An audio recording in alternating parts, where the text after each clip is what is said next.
Hello students, welcome to EPG Pathshala. I am Dr. Rajiv Jain from Jivaji University, Gwalior. Today we are going to discuss about the module Evaluation and Processing of Analytical Data under the paper Fundamentals of Analytical Chemistry. In this module, we shall study the application of statistical tool to the analysis of data. How at different steps of analysis your errors arises, how by taking different measures these errors can be eliminated, how we process the data, how processing of data using microprocessors, using computers can be done, and then most of the errors can be eliminated. A problem that dictates the requirement we place on our measurements and results. Regulatory agencies place stringent requirements on the reliability of measurement and results reported to them. This is the rationale for creating a protocol for regulatory problems. Screening the products of an organic synthesis place fewer demands on the reliability of measurements. When designing the when designing an analytical method, three separate considerations of experimental errors are made. First, error associated with each measurement are evaluated. Errors known as known or believed to affect the result can then be minimized. Second, the measurement process is monitored. Finally, quality of measurement and the results are evaluated and compared with original design criteria. An introduction to sources of error in analytical measurements, effect of measurement error on result of an analysis, and statistical analysis of data will be explained in this module. So overall, here we shall study how to minimize errors, minimize errors, and for that purpose, we have to study what are accuracy, what is precision, what is the true value, what is the regression line, what is the calibration line, and how best fit curve is obtained. All the things we shall study here in different manner. So one by one. The errors which affect an experimental result may conveniently be divided into systematic and random errors, as shown in figure 1. Systematic errors are errors which can be avoided or whose magnitude can be determined. The most important of them are operational and personal errors. These are due to factors for which the individual analyst is responsible and are not connected with the method or procedure. They form part of the personal equation of an observer. The errors are mostly physical in nature and occur when sound analytical technique is not followed. Examples of this type of errors are mechanical loss of materials in various steps of an analysis, underwashing or overwashing of precipitates, ignition of precipitates at incorrect temperature, insufficient cooling of crucibles before weighing, allowing hygroscopic materials to absorb moisture before or during weighing, and use of reagents containing harmful impurities. Personal errors may arise from constitutional inability of an individual to make certain observations accurately. Thus, some persons are unable to judge color changes sharply in visual titration, which may result in a slight overstepping of the endpoint. Another type of errors are instrumental and reagent errors. These arise from the faulty construction of balances, the use of uncalibrated or improperly calibrated weights, graduated glassware and other instruments, the attack of reagents upon glassware, porcelain, etc., resulting in the introduction of foreign materials, volatilization of platinum at very high temperatures, and use of reagents containing impurities. Errors of methods.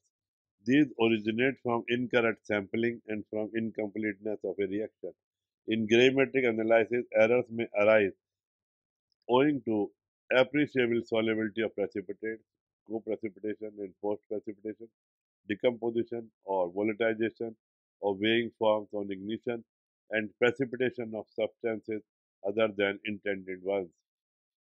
In titrimetric analysis, errors may occur owing to failure of reactions to proceed to completion, occurrence of induced and side reactions, reaction of substances other than the constituent being determined, and the difference between the observed endpoint and the stoichiometry equivalence point of a reaction. Additive and proportional errors. The absolute value of an additive error is independent of the amount of the constituent present in the determination. Examples of additive errors are loss of weight of a crucible in which a precipitate is ignited and errors in weights. The presence of this error is revealed by taking samples of different weights. The absolute value of a proportional error depends upon the amount of the constituent. Thus, a proportional error may arise from an impurity in a standard substance, which leads to an incorrect value for the molarity of a standard solution. Other proportional errors may not vary linearly with the amount of the constituent, but will at least exhibit an increase with the amount of constituent present. One example is the ignition of aluminum oxide at 1200 degrees centigrade. The aluminum oxide is anhydrous and virtually non-hygroscopic. Ignition of various weights at an appreciably lower temperature will show a proportional type of error. Another type of errors are random or indeterminate errors. These errors manifest themselves by the slight variations that occur in successive measurements by the same observer with the greatest care under as nearly identical conditions as possible. They are due to causes over which the analyst has no control and which in general are also intangible that they are incapable of analysis. If sufficiently large number of observations are taken, it can be shown that these errors lie on a curve shown in figure 3, that these errors are like that as shown in the curve figure 3. An inspection of this error curve shows small errors occur more frequently than large ones, and positive and negative errors of the same numerical magnitude are equally likely to occur. Characterizing experimental errors. Accuracy. The accuracy of a determination may be defined as the concordance between it and the true or most probable value. It follows, therefore, that systematic errors cause a constant error and thus affect the accuracy of a result. For analytical methods, there are two possible ways of determining the accuracy, the so-called absolute method and the comparative method. Absolute method. A synthetic sample containing known amounts of the constituent in question is used. Known amounts of a constituent can be obtained by weighing out pure elements or compounds of known stoichiometric composition. These substances, primary standards, may be available commercially or may be prepared by the analyst and subjected to rigorous purification by recrystallization. The substances must be of known purity. The test of the accuracy of the method under consideration is carried out by taking various amount of the constituent and proceeding according to specified instructions. The amount of the constituent must be varied because the determined errors in the procedure may be a function of the amount used. The difference between the mean of an adequate number of results and the amount of the constituent actually present is a measure of the accuracy of the method. in the absence of foreign substances. The constituents in question will usually have to be determined in the presence of other substances, and it will therefore be necessary to know the effect of these upon the determination. This will require testing the influence of a large number of elements, each in varying amount, a major undertaking. The scope of such tests may be limited by considering the determination of a component in a specified range of concentration in a material whose composition is more or less fixed, both with respect to the elements which may be present and their relative amount. In practice, it is frequently found that separations will be required before a determination can be made in the presence of varying elements. The accuracy of the method is likely to be largely controlled by the separations involved. Comparative method. Sometimes, as in the analysis of minerals, it may be impossible to prepare solid synthetic samples of the desired composition. It is then necessary to resort to standard samples of the material in question, in which the content of the constituent sort has been determined by one or more supposedly accurate methods of analysis. This comparative method, involving secondary standards, is obviously not altogether satisfactory from the theoretical standpoint, but is nevertheless very useful in applied analysis. Standard samples can be obtained from various sources.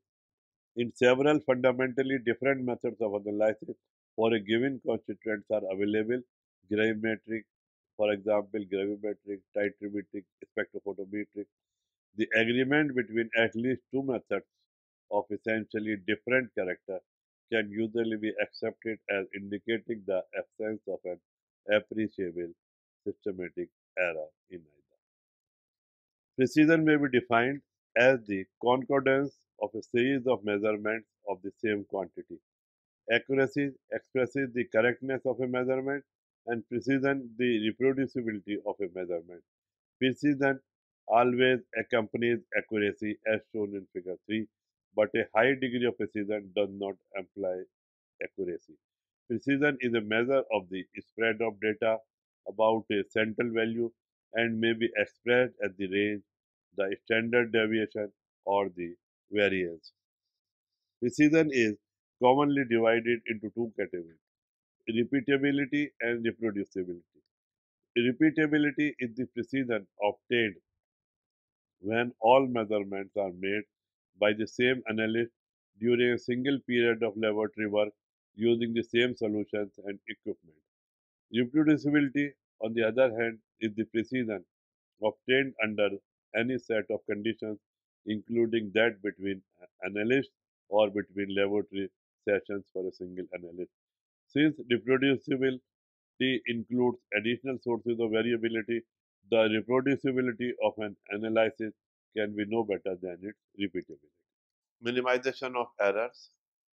Systematic errors can be reduced by one of the following methods. One of the important methods for reducing systematic errors is the calibration of apparatus and application of corrections.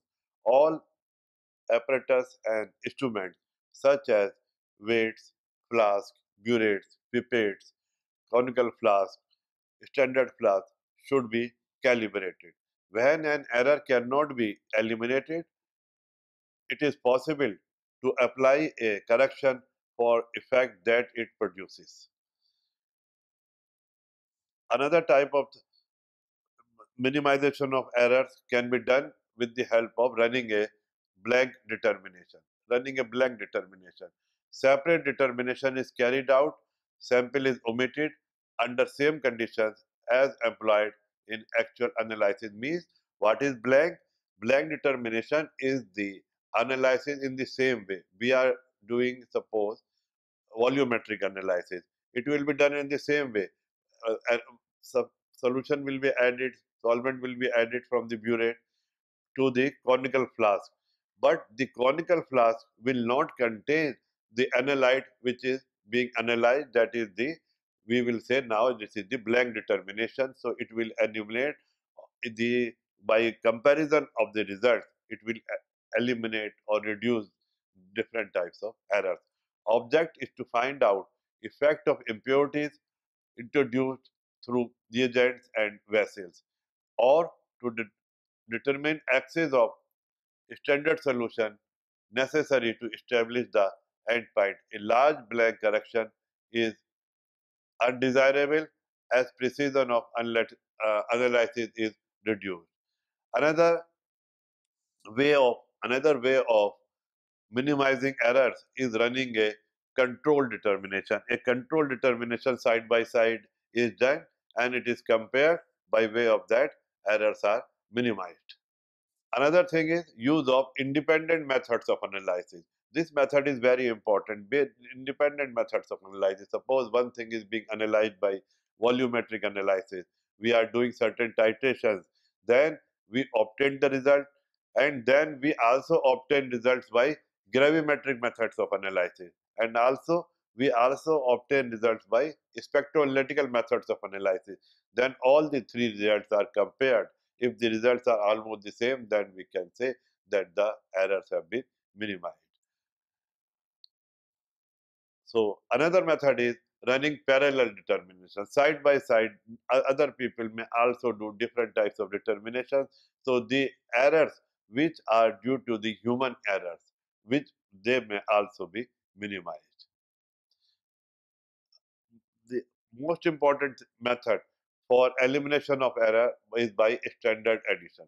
Suppose in an experiment you are analyzing spectrophotometrically cadmium ions, or you are analyzing spectrophotometrically lead ions by with the help of dithiogen calorimetric reagent, and a particular result is obtained quantitatively, then you add something more.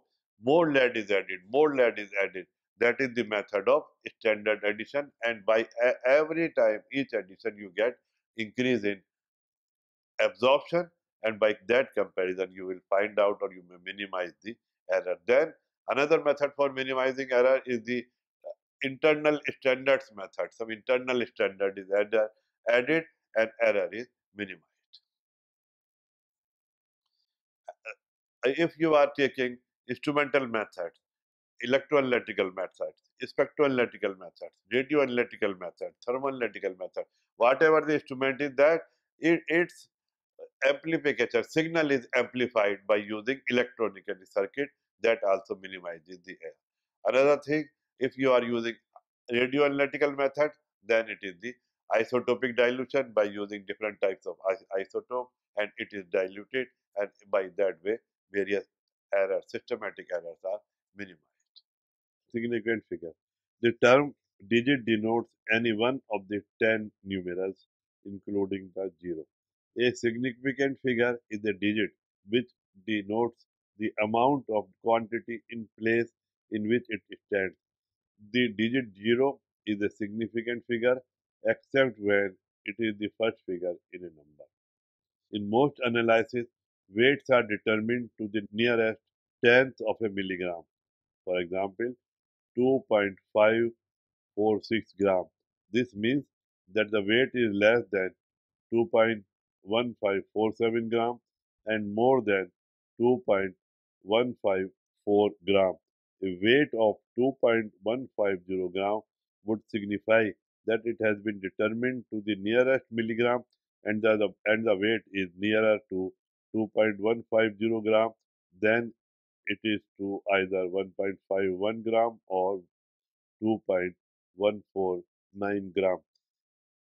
The digits of a number which are needed to express the precision of the measurement from which the number was derived are known as significant figures. There are a number of rules for computations with which the student should be familiar.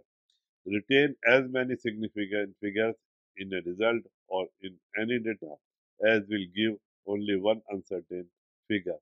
Thus, a volume which is known to be between 20.5 ml and 20.7 ml should be written as 20.6 ml but not as 20.60 ml, since the latter would indicate that the value lies between 20.59 ml and 20.61 ml.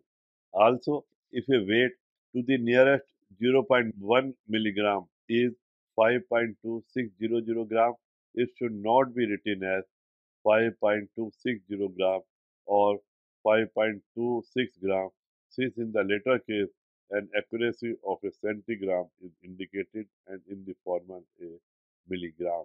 So things should be very clear. It should always, if value is 5.2600 gram, it should be written as 5.260 gram. In rounding of quantities to the correct number of significant figures, add 1 to the last figure retained if the following figure, which has been rejected, is 5 or over. Thus, the average of 0.2628, 0.2623 and 0.2626 is 0.2626. In addition or subtraction, there should be in each number only as many significant figures as there are in the least accurately known number. The sum or difference of the two or more quantities cannot be more precise than the quantity having the largest uncertainty. In multiplication or division, retain in each factor one more significant figure than is contained in the factor having the largest uncertainty. The percentage precision of a product or coefficient cannot be greater than the percentage precision of the least precise factor entering into the calculation. It is the use of calculators and microcomputers.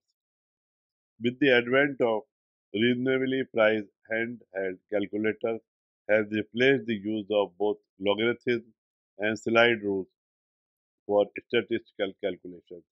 In addition to normal arithmetic functions, a suitable calculator for statistical work should enable the user to evaluate the mean and standard deviation, linear regression, and correlation coefficient. Result obtained by the use of calculator must be carefully scrutinized to ascertain the number of significant figures to be retained and always should be checked against the rough arithmetical calculation to ensure there are no gross computational errors. Microprocessors are used for processing large amounts of data. The microcomputers may also be interfaced with most types of electronic equipment used in the laboratory. This facilitates the collection and processing of the data, which may be stored on pen drive or hard disk for later use. Mean and standard deviation. When a quantity is measured with the greatest exactness of which the instrument, method, and observer are capable, it is found that the results of successive determinations differ among themselves to a greater or lesser extent. The average value is accepted as the most probable. This may not always be true value. In some cases, the difference may be small. In others, it may be large. The reliability of the result depends upon the magnitude of this difference. It is therefore of interest to inquire briefly into the factors which affect and control the trustworthiness of chemical analysis. The absolute error of a determination is the difference between the observed or measured value and the true value of the quantity measured. It is a measure of accuracy of the measurement. The relative error is the absolute error divided by the true value. It is usually expressed in terms of percentage or in parts per thousand. With natural or industrial products, we must accept provisionally the results obtained by analysis of repute using careful tested methods. If several analysts determine the same constituent in the same sample by different methods, the most probable value, which is usually the average, can be detected from their results. In both cases, the establishment of the most probable value involves the application of statistical methods and the concept of precision. In analytical chemistry, one of the most common statistical terms employed is the standard deviation of a population of observations as shown in figure 5. This is also called the root mean square deviation as it is the square root of the mean of the sum of the squares of the differences between the values and the mean of those values and is of particular value in connection with the normal distribution. The square of the standard deviation is called the variance. A further measure of precision, known as the relative standard deviation (RSD), is given by the equation RSD is equal to S upon X. The measure is often expressed as a percentage known as the coefficient of variation CV is equal to S into 100 upon X. Comparison of results. The comparison of the values obtained from a set of results with either true value or other sets of data makes it possible to determine whether the analytical procedure has been accurate and or precise or if it is superior to another method. There are two common methods for comparing results: students t-test and the variance ratio test known as f-test. These methods of test require knowledge of what is known as the number of degree of freedom. In statistical terms, this is the number of independent values necessary to determine the statistical quantity. Thus, a sample of n values has n degrees of freedom. T-test is a test which is used for small samples. Its purpose is to compare the mean from a sample with some standard value and to express some level of confidence in the significance of the comparison. F-test is used to compare the precision of two sets of data, for example, the results of two different analytical methods or the results from two different laboratories. The value obtained for F test is then checked for its significance against values in the F table calculated from an F distribution corresponding to the numbers of degrees of freedom for the two sets of data. Is the correlation and regression. When using instrumental methods, it is often necessary to carry out a calibration procedure by using a series of samples, each having a known concentration of the analyte to be determined. A calibration curve is constructed by measuring the instrumental signal for each standard and plotting this response against concentration, provided that the same experimental conditions are used for the measurement of the standard and for the test sample, the concentration of the latter may be determined from the calibration curve by graphical interpolation. The value of statistics. Correctly used, statistics is an essential tool for the analyst. The use of statistical methods can prevent hasty judgments being made on the basis of limited information. In addition, there is the rapidly developing subject of chemometrics, which may be broadly defined as the application of mathematical and statistical methods to design and or to optimize measurement procedures and to provide chemical information by analyzing relevant data. There is no doubt, however, that a knowledge of the scope of chemometrics will be increasingly important for any competent analytical chemist. Data processing, indicating and recording devices, meters. A simple meter is one of the commonest output system for analytical measurement. It is adequate where only few readings are required from each sample, provided that a high degree of precision or a large number of samples is not involved. Common examples are laboratory pH meters, oxygen meters, and calorimeters. Digital indicators. As an alternative to meter, a digital indicator can be used to give a reading equivalent to that provided by the meter. The digital display system is preferable because it is clearer and eliminates errors that may be made in reading the meter. It occupies less space and it may be more accurate. Pen recorders, where more detailed information is required, such as that provided by an infrared or NMR spectrophotometer. Earlier, a pen recorder was used. This usually be of the potentiometric type. This is an automatic recording potentiometer. In this type, the input voltage signal is compared with a reference voltage generator by moving contact on the potentiometric slide wire. The difference is converted to an AC signal and the amplified output is fed to phase-sensitive motor. This moves the sliding contact to balance the input and reference voltage. Since a null balance system is used, the response of the recorder is independent of the linearity of the amplifier integrator. The determination of the area under individual peaks is of particular importance in NMR spectroscopy and in gas chromatography. The areas of the individual peaks in NMR spectrum provide a measure of the relative number of protons of a particular type in the sample nature. In gas chromatography, the area of an individual peak in the chromatogram is proportional to the amount of that particular component in the shape. The area is more reliable measure than the peak height because it is independent of the shape of the peak and of minor changes in the column operating conditions. Electronic analog integrator. In a typical NMR spectrometer, integration is done electronically and the integral is recorded on the same chart as the original spectrum. Operation amplifiers, so called because they are used in analog computers to carry out various mathematical operations, are characterized by high gain, high stability, and low current drain. The basic operational amplifier is a three-terminal device with two inputs and an output and is represented by the triangular symbol computing integrator. Until recently, the major defect of the digital integrator has been the fact that the area figures they produce are not corrected for differences in the detector response to different components in the sample.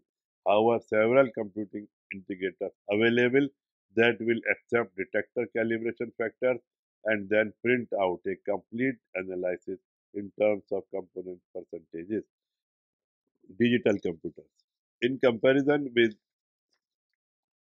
special devices such as computing integrator, the general purpose digital computer offers a greater degree of flexibility and the ability to handle very large quantities of information.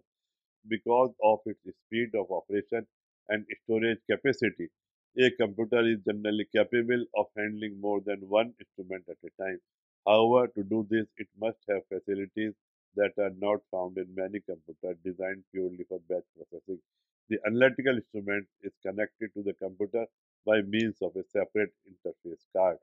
This will include an analog to digital converter to convert the analog signal from the instrument into digital form.